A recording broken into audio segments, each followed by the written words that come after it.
Lizzie. Today we're going to be reading the mission statements on the Black Lives Matter organization website. A lot of you might be shocked by the title and be thinking, absolutely we can support Black Lives Matter and ending racism. And I agree, because of course, addressing injustices in the world is so Catholic, and the church condemns racism. But Black Lives Matter has recently come under a lot of fire because of some of the things that the Black Lives Matter organization has on their website. If you're hashtagging Black Lives Matter and talking about anti-racism on social media, you might not have even known that there's a Black Lives Matter organization, much less gone on their website and perused around. If you have been on the website, it's probably on that webpage that everyone's tweeting out. It's called something like Ways to Help, and it has all these petitions to sign and nonprofits that you can donate to. The purpose of this video is to make an obvious distinction between Black Lives Matter, the movement, which is all about addressing and ending racism, and Black Lives Matter, the organization, which believes other things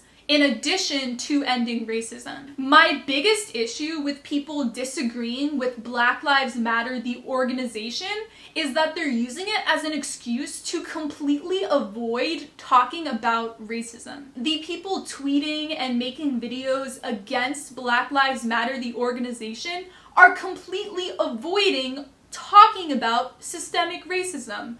Probably because they don't even believe in it. And they're also not sharing posts or talking about ways to educate ourselves more to understand race relations in this country, which I have linked below a lot of resources, books to read, documentaries to watch, to help you guys understand race more and where racism is blatantly and systemically in our country. The few things that Catholics disagree with in the Black Lives Matter organization, and you guys will be shocked, when I went to the missions page, I was expecting it to be all these things against Catholic dogma, but instead it's like 95% are amazing things that we should all get behind for the Black Lives Matter movement. These few areas of disagreement between the Catholic Church and the Black Lives Matter organization, it's almost like people against Black Lives Matter are using it as a cop-out to completely avoid talking about racism. As Catholics, we should say Black Lives Matter. And that does not mean we agree with every single talking point on the Black Lives Matter organization website, obviously. So let's get into the video. So I'm going to about what we believe.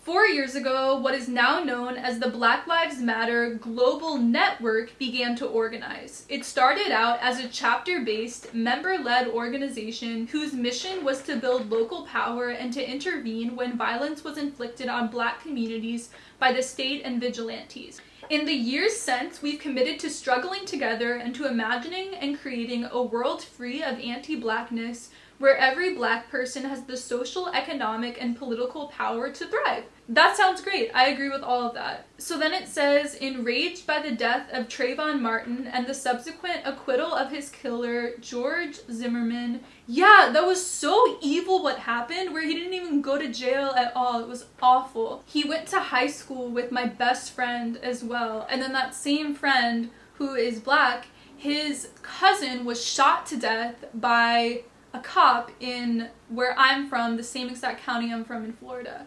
So police shootings are such a real thing that happen. A year later, we set out together on the Black Lives Matter Freedom Ride to Ferguson in search of justice for Mike Brown and all of those who have been torn apart by state-sanctioned violence and anti-Black racism. Forever changed, we returned home and began building the infrastructure for the Black Lives Matter Global Network. So that's the name of Black Lives Matter organization. Ferguson helped to catalyze a movement to which we've all helped give life.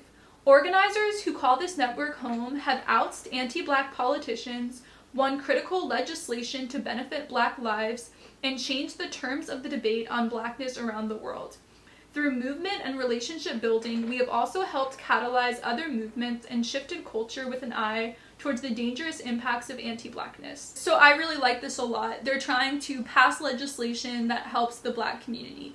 I think all of us can agree with that. Democrats and Republicans, we want to work together and pass legislation that ends systemic racism. So then after this, there's a list of we statements, and it's just values of the Black Lives Matter global network. We acknowledge, respect, and celebrate differences and commonalities. We work vigorously for freedom and justice for Black people, and by extension, all people. So that's really cool. I've said this a lot, that when we help minorities in the country, it helps everyone. And injustice anywhere is a threat to justice everywhere. Martin Luther King Jr. We intentionally build and nurture a beloved community that is bonded together through a beautiful struggle that is restorative, not depleting. We are unapologetically Black in our positioning. In affirming that Black Lives Matter, we need not qualify our position. To love and desire freedom and justice for ourselves is a prerequisite for wanting the same for others. I love that. We as Catholics can agree with everything said so far. We see ourselves as part of the global Black family, and we are aware of the different ways we are impacted or privileged as Black people who exist in different parts of the world. We are guided by the fact that all Black lives matter, regardless of actual or perceived sexual identity, gender expression, economic status, ability, disability, religious beliefs or disbeliefs, immigration status, or location. So I think this is a part where a lot of Catholics didn't like this part of their, what we believe, mission statements when it's talking about diversity and how all Black lives matter, regardless of sexual identity, gender expression. Just because you're against gay marriage or are against those with gender dysphoria transitioning, that doesn't mean that their lives don't matter. So absolutely, as Catholics, we can also affirm this statement that regardless if you're gay, straight, if you identify as a different gender, regardless of economic status, disability, religion, all Black lives matter. I think as Catholics, we should be able to affirm this statement. Next, we make space for transgender brothers and sisters to participate and lead. So those who are transgender have the condition called gender dysphoria, and I actually made an entire video last year, which I will link below, talking about the condition of gender dysphoria. Last year, the World Health Organization removed gender dysphoria or gender identity disorder from their list of diagnoses, which I think was a bad decision, because I think those who are transgender, they're validated by gender dysphoria. And I know a lot of people will disagree with this, and this is a very controversial topic, but I know for me, especially understanding people who are trans, I watch a lot of YouTubers who are trans, and a lot of them find it so amazing that there is a diagnostic criteria for the condition they have of gender dysphoria. There are trans people, though, who disagree that you have to have gender dysphoria to be trans, so I understand there's a host of diverse opinions on this, but just because someone wants to identify a certain way, that doesn't mean that they shouldn't be able to lead in the Black Lives Matter movement of ending racism in the country. I think they should be able to be leaders. I think all Catholics should believe that. So next, we are self-reflexive and do the work required to dismantle cisgender privilege. So cisgender, if you didn't know, means the majority of people who do not have gender dysphoria but identify with their biological sex. So I honestly am not sure what dismantle cisgender privilege means. Comment below if you understand what it's saying. And uplift Black trans folk, especially Black trans women who continue to be disproportionately impacted by trans antagonistic violence. So just because as Catholics the Church Magisterium is against those with gender dysphoria transitioning doesn't mean that we shouldn't fight to end trans violence. So the next part confuses me. It says, we build a space that affirms Black women, yes, and is free from sexism, misogyny, yes, and environments in which men are centered. So I disagree that just because, and maybe I'm misunderstanding their views, But just because men are at the center of an organization or a movement or a political system doesn't mean that that is evil and sexist and misogynistic. I think that naturally men are more attracted to certain careers and women are more attracted to certain careers.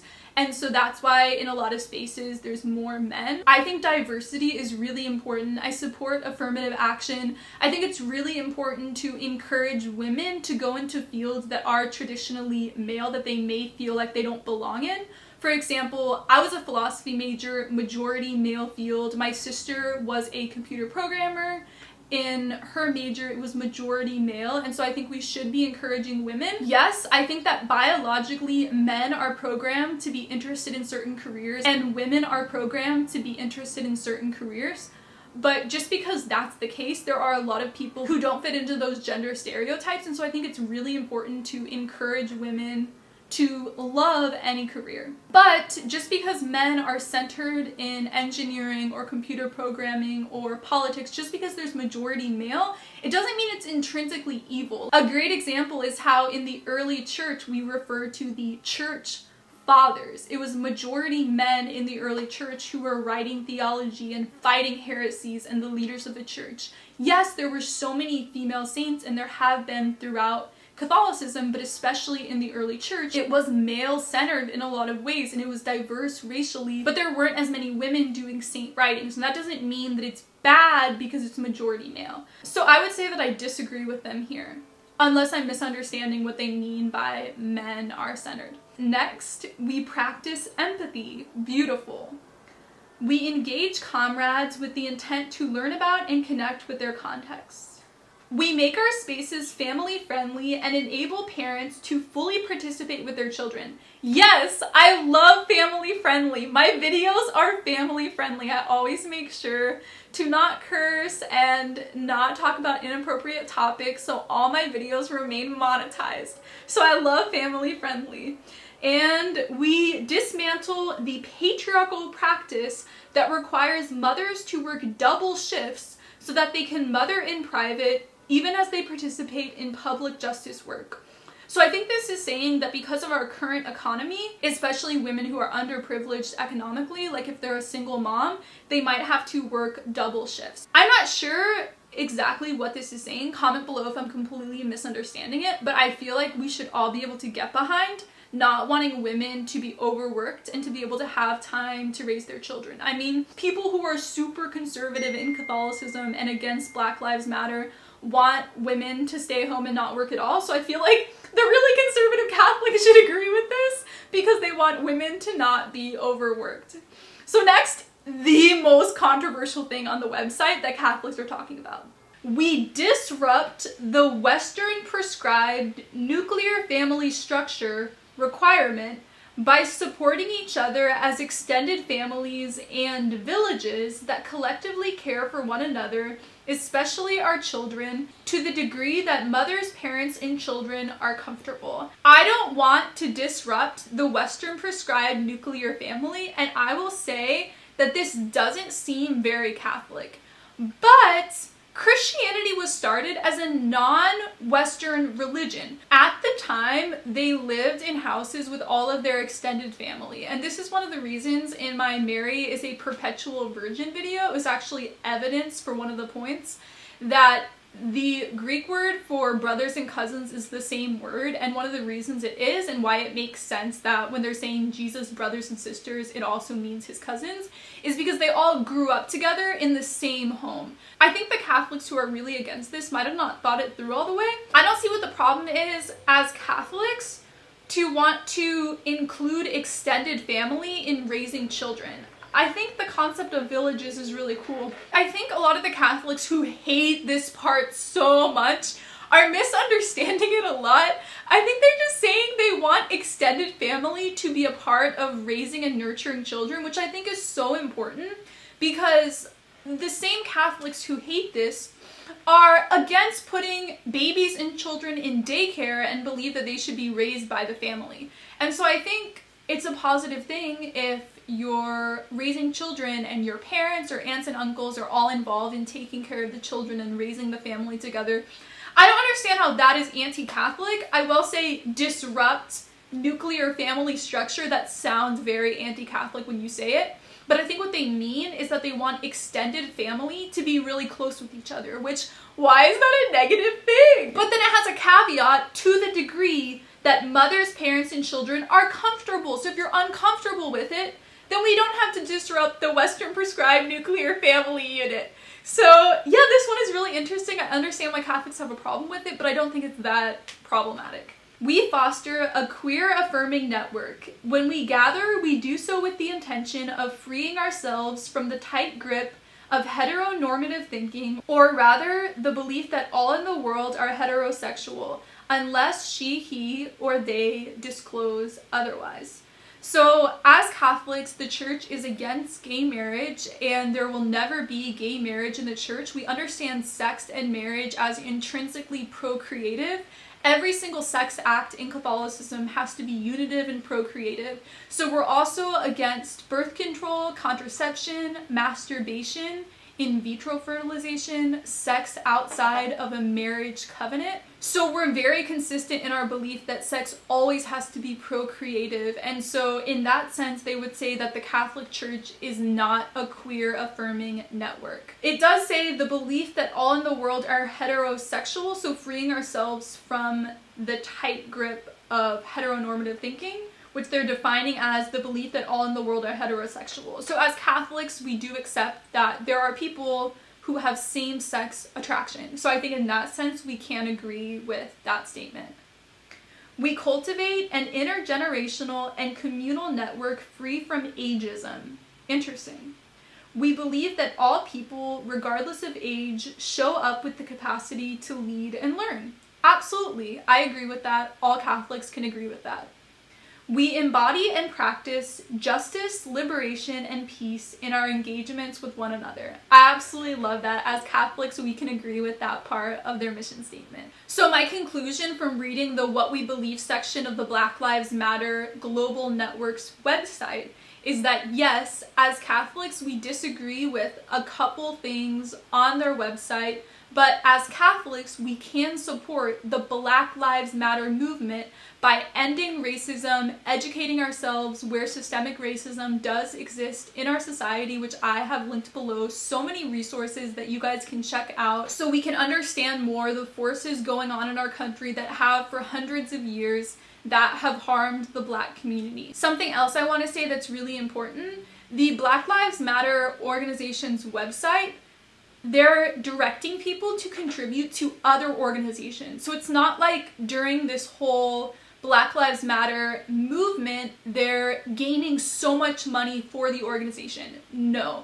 They're telling people to donate to all of these other nonprofits that address racism in the world. And so if you want to support Black Lives Matter monetarily, you can look at their list, research the different organizations, and choose somewhere to donate to. And there's so many amazing resources on their website. If you're someone who is more conservative, I want to encourage you to not get distracted by a couple things we might disagree with in the organization and lose sight of the power and beauty of the movement, of an anti-racism movement that is raising awareness of things that Black people in our country have to deal with. George Floyd, Breonna Taylor, Elijah McClain. Let's not stop saying their names and remembering their horrific murders. I love you guys so much. I am in a Black Lives Matter anti-racism book club right now through Zoom. And I've linked below a lot of the resources that we're using in our book club, and I will continue to tweet out and post on my Facebook and Instagram more resources to become educated on systemic racism and blatant racism that continues to occur in our country. I love you guys so much, and I will see you in my next video. Bye!